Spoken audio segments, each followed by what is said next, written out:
possível também utilizar um for dentro de outro for. A gente chama isso de estruturas aninhadas. E nesse caso, ela pode ser útil para quando eu quero fazer uma iteração e para cada elemento daquela iteração percorrer uma outra lista ou fazer uma outra iteração que vai se repetir. Então, por exemplo, assuma que eu tenho duas listas contendo caracteres. E eu gostaria de fazer todas as combinações possíveis dos caracteres da primeira lista concatenados com os caracteres da segunda lista. Então, para cada caractere da primeira lista, eu tenho que combinar com todos os da segunda lista. Se eu tentasse fazer isso utilizando uma única repetição, seria bastante difícil, porque aqui eu vou ter uma situação que eu tenho uma multiplicação das vezes que eu preciso passar. Então, por exemplo, com essa lista 1 e a lista 2, que estão aqui na tela, a lista 1 contém A, B e C, e a lista 2, X e Y. Então, o que eu preciso gerar como resultado, o que eu gostaria de gerar como resultado, são todas as combinações, iniciando sempre pelos elementos da lista 1.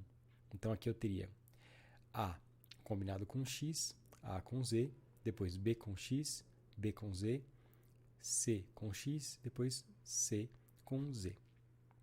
Então, nesse caso, como eu tenho 3 elementos na lista 1 e 2 na lista 2, o resultado são 6 elementos distintos. E como é que nós fazemos isso? Utilizando dois fors aninhados.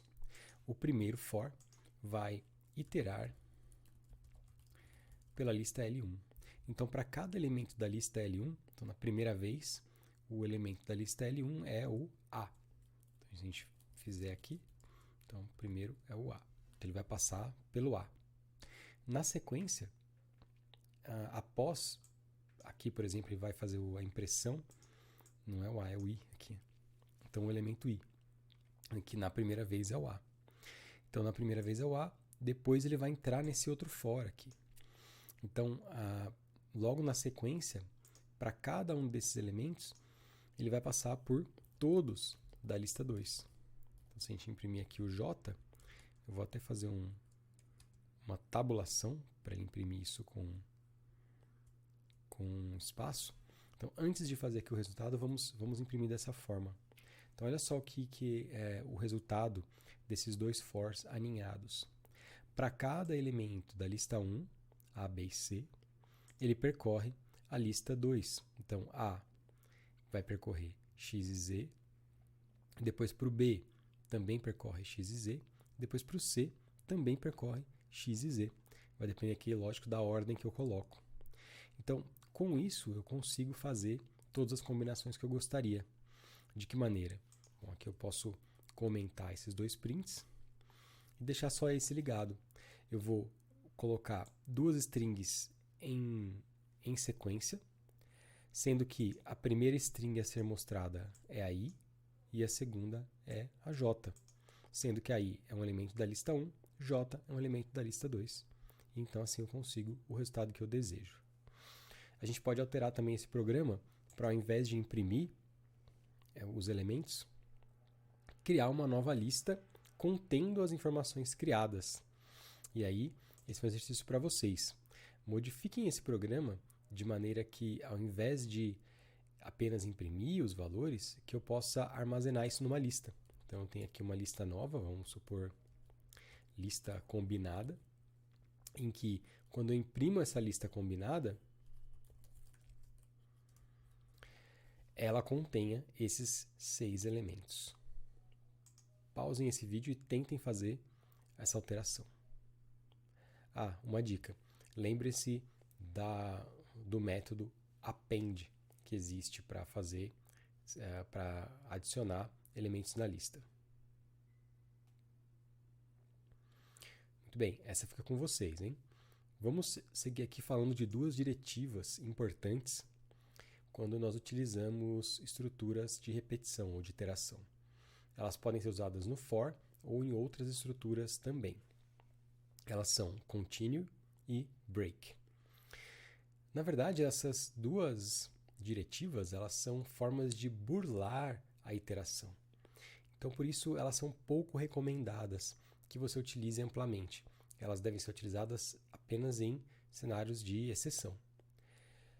O continue, quando é executado, pula a iteração atual e vai para a próxima. Então ele interrompe o laço no momento em que aparece um continue, ele volta para o for e vai para a próxima iteração. Já o break interrompe a iteração e sai da estrutura. Como elas vão se comportar de maneira a interromper ou pular a iteração, elas deixam mais difícil que você entenda o que está acontecendo naquela repetição e fica mais difícil também depurar o código por erros. Por isso que elas não são recomendadas. É sempre bom achar como alternativa alguma outra forma, como por exemplo, alterar a própria estrutura da sequência que você está iterando. Vamos pegar aqui um cenário em que tenhamos uma lista de tuplas. Na aula anterior, eu fiz um exemplo parecido, em que a gente tinha uma lista de tuplas e nós tínhamos também uma lista de listas com notas. Aqui em particular, nessa tupla, ou em cada tupla, nós vamos ter a seguinte configuração. O primeiro elemento da tupla representa o nome de uma disciplina e todas as outras posições, as notas daquela turma. Sendo que eu posso ter uma variação nesse tamanho da turma. Eu sempre garanto que eu vou ter pelo menos o nome da disciplina e depois eu posso ter uma ou mais notas aqui na sequência. Aqui eu separadamente fiz as 5 turmas e na sequência concatenei todas em uma, ou melhor dizendo, não concatenei, eu adicionei todas elas em uma lista turmas. Vamos executar. Então dá para ver que ela tem esse formato. E agora, vamos supor que o nosso objetivo é imprimir na tela o nome da disciplina, ou de cada disciplina, e contar quantos foram aprovados em cada turma. E aí vamos ver aqui, sendo que a aprovação é uma nota 5 ou superior. Então, como é que a gente vai fazer isso? Vou criar aqui, antes de mostrar a solução para vocês, vamos fazer juntos. Então, basicamente, quando a gente tem um problema que é mais difícil, é mais complexo, o ideal é que nós façamos isso por partes. Então, a gente vai desenvolver primeiro a parte que diz que eu vou imprimir na tela o nome de cada disciplina. Então, vamos percorrer para cada turma, para T em turmas. O que isso significa? Vou iterar por turmas. Sendo que o T, a variável T, vai conter uma turma por vez. Se eu imprimir, como eu garanto que o primeiro elemento tem o nome das disciplinas, quando eu imprimo apenas o T, o que eu vou ter aqui é a impressão dos nomes das disciplinas. O que eu preciso agora? Contar quantos foram aprovados em cada turma. Eu tenho algumas possibilidades para fazer isso. O que eu poderia fazer é fazer um segundo for, percorrendo agora nessa turma, eu vou percorrer pelos elementos dessa turma. Então, digamos, para cada elemento ou para cada nota N em T, e agora repara que o que eu estou fazendo? Eu estou pegando qual é a tupla aqui, que representa a turma, e eu estou iterando em cima dessa tupla. Vamos só imprimir aqui a tupla completa para vocês verem. A gente fizesse nessa sequência. Então, quando eu tenho esse for mais externo, ele vai imprimir a tupla completa, e aí para cada uma delas eu percorro cada um dos elementos. Então, para isso que serve também estruturas alinhadas. Vamos pensar aqui em como é que a gente faria isso. Vamos contar quantos foram aprovados. Então, aprovados. Começa com 0, né? Então não tem nenhum aprovado. E o que eu posso fazer é o seguinte: se aquela nota for maior ou igual a 5, então, aprovados, e aí vocês já sabem, quando eu coloco mais igual, quer dizer que eu estou somando 1, mais igual a 1, eu estou somando 1 nessa variável.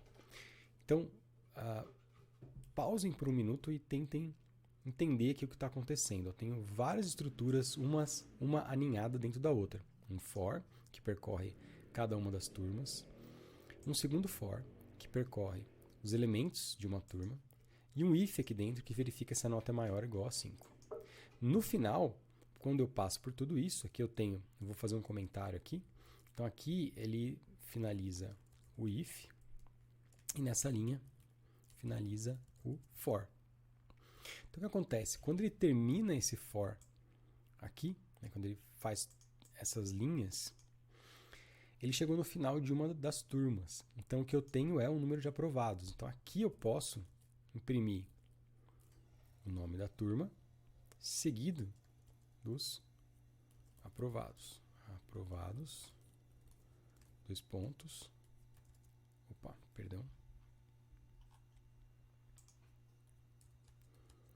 E aprove. Então, quando eu faço isso, eu consigo, então, imprimir os aprovados. Será que vai dar certo? O que você acha aí?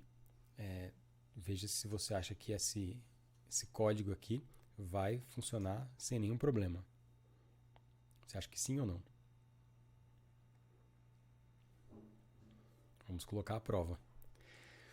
Bom, quando eu rodo, eu tenho um erro. Esse erro é o seguinte. Ele diz que o maior ou igual não é suportado entre instâncias de string e float. Então ele está dizendo que quando eu comparo float, eu sei que esse 5 aqui é um float, com string, isso não pode ser feito. Mas por que isso aqui não é uma nota, isso aqui? Se você tem dúvida, uma forma de tentar entender é fazendo o print. Então, quando a gente imprime e roda, dá para ver o seguinte, que o N ele vai percorrer todos os elementos de T. E T contém não só as notas, mas também o nome da disciplina. E eu não consigo comparar o nome da disciplina. Então, eu vou ter que fazer algum tipo de estratégia para melhorar isso. Bom, uma estratégia possível seria a seguinte. Se o tipo N que eu estou pegando aqui for uma string, a gente pode utilizar a diretiva continue. O que ela vai fazer, então? A diretiva continue, a partir do momento que ela encontra um elemento dentro da tupla que seja uma string, ela interrompe aquele laço e volta para a próxima iteração. Então, ele vai para o próximo elemento. Vamos imprimir aqui, às vezes é legal a gente imprimir para entender. Então, aqui a gente pode imprimir. É uma string, vai para o próximo. Estou fazendo bem com calma para a gente poder entender. E aqui, se chegou aqui,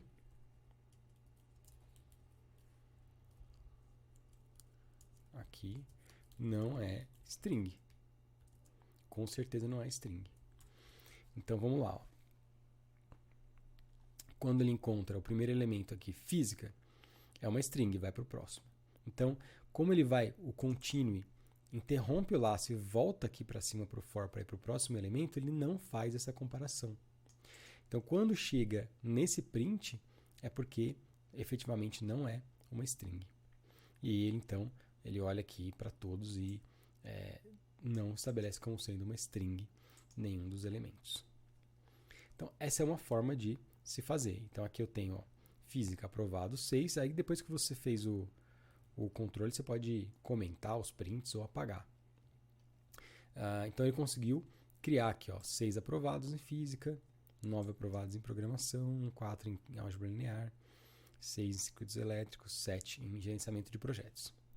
Vou mostrar para vocês, aqui eu deixei para o notebook, para poder ficar com o registro. Então essa é uma primeira versão, eu tentei fazer dessa forma, e ele dá um erro aqui, que eu não consegui resolver o problema. Na sequência, eu utilizei o continue. Então eu usei a mesma estratégia que a anterior, mas aqui não tem os prints. Ele só verifica se o tipo for string, ele faz o continue, se não, Se a nota for maior ou igual a 5, ele conta nos aprovados. E aqui ele está mais enxuto, então exibe apenas os aprovados. Vou até apagar já essa linha essa aqui, que a gente já resolveu. Pronto. Mas eu comentei com vocês que usar o continue não é muito recomendado. Então, o que a gente pode fazer?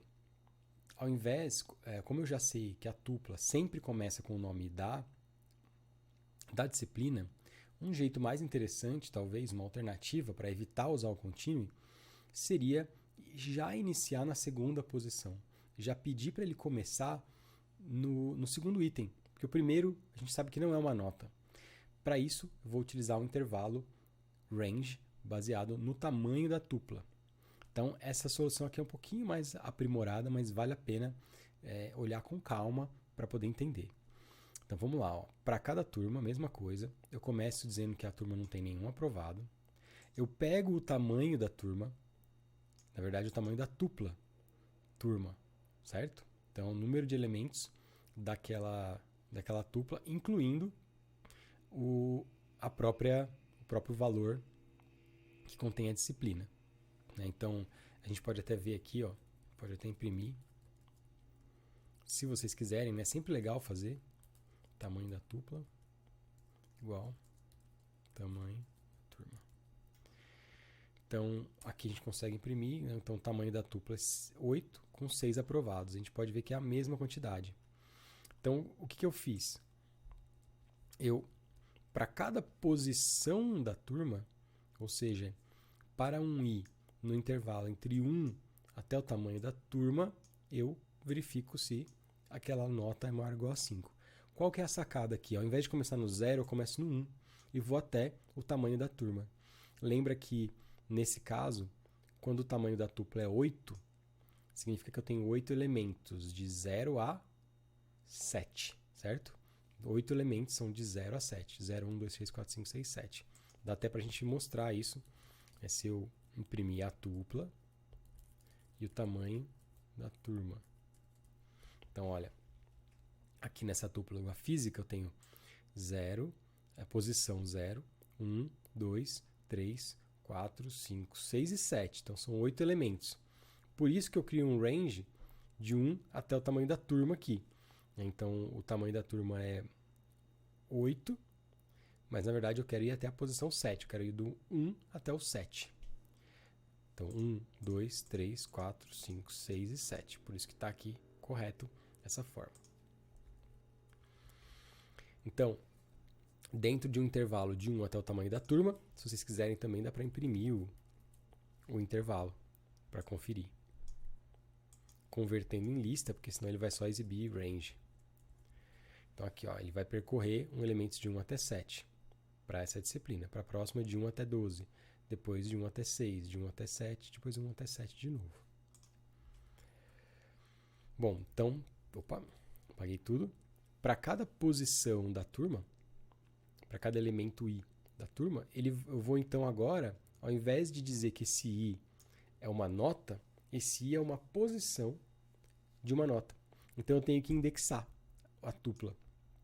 Então eu vou pegar a tupla na posição i. Se ela for maior ou igual a 5, eu aprovo. Então, quer dizer, é um aprovado, então eu incluo aqui nos aprovados. Vale a pena, mais uma vez, como eu disse, olhar com calma esse código para ver se você pegou direitinho como foi as duas soluções, com contínuo, sem contínuo. Mais um exercício para vocês, para ver se vocês realmente entenderam. Modifique o programa anterior para calcular a porcentagem de aprovados em cada turma e crie uma nova lista de tuplas. Só que agora, essa nova lista de tuplas, ao invés de conter o nome da disciplina e as notas, vai conter na primeira posição o nome da disciplina, na segunda posição o total de aprovados, que nós já calculamos, e na terceira posição a porcentagem de aprovados. Lembrando que para criar uma tupla, basta eu colocar esses elementos entre parênteses. Ou então se eu tenho, por exemplo, o nome da disciplina, posso aqui ter o total de aprovados e a porcentagem. E isso cria uma tupla. Eu posso também explicitamente especificar que isso é converter isso para uma tupla. dessa forma. Se for uma lista, por exemplo, consigo converter também, né, de lista para tupla. Muito bem. Então, pausem o vídeo, tentem fazer o exercício. Vamos fazer mais um exemplo para fixar ainda mais o conteúdo. Suponha que eu gostaria de percorrer uma lista somando apenas seus valores numéricos, inteiro ou float. E eu quero interromper o processamento caso eu encontre um determinado valor fim. Então aqui nós vamos exemplificar o comando break, ou a diretiva break. A minha ideia é a seguinte: eu quero percorrer essa lista aqui, poderia ser qualquer outra lista, mas esse é um exemplo, somando todos os valores que forem inteiros ou floats. Deixa eu colocar algum float aqui, porque não tinha nenhum. Então, vou colocar aqui alguns valores do tipo float. Então, eu vou somando todos os valores float, eu somo, float, eu somo, float, eu somo, inteiro, eu somo. Quando não for inteiro ou float, eu vou pular esse elemento. E se eu encontrar uma string fim, eu vou interromper e ignorar o resto da lista. Então isso às vezes acontece, a gente quer percorrer uma lista ou uma sequência, e quando eu encontro uma certa condição ou um certo marcador, eu simplesmente paro o processamento. Então é isso que a gente quer fazer. Ele encontrou o fim, ele para. Então a gente vai combinar aqui tanto o continue quanto o break. Porque a ideia é que se eu não tiver um tipo inteiro ou float, eu faço um continue, quer dizer, eu paro o laço e volto para o próximo elemento. Já se eu encontrar fim, eu vou fazer um break, quer dizer, encerra o for. No momento em que ele encontra um break, ele sai do for e vai para fora dele para a próxima instrução. No momento que ele encontra um continue, ele para aquele laço e retorna para a próxima iteração. Vamos ver como funciona então. Eu vou começar com a soma 0, porque a ideia aqui é somar os valores numéricos. E para cada elemento na lista, se esse elemento for fim, break, quer dizer, interrompe o loop. Se o elemento for diferente de inteiro e for diferente de float, quer dizer, ele não é nem inteiro nem float, então eu faço um continue. Eu interrompo e volto para o for para ir para a próxima iteração, próximo elemento. Se ele der falso nessas duas condições, aí sim ele vai chegar na soma, somando apenas floats e inteiros. Opa, eu esqueci de fazer a entrada da lista primeiro, e agora sim, a soma dos floats e ints anteriores a fim é 140. Dá para perceber que se eu mudar aqui, ó, eu jogo o fim para frente, 1 para frente, então ele vai incluir o 10. Agora ele tem que somar 150.7. E é exatamente isso que ele faz. Exercício para fechar essa parte com o for.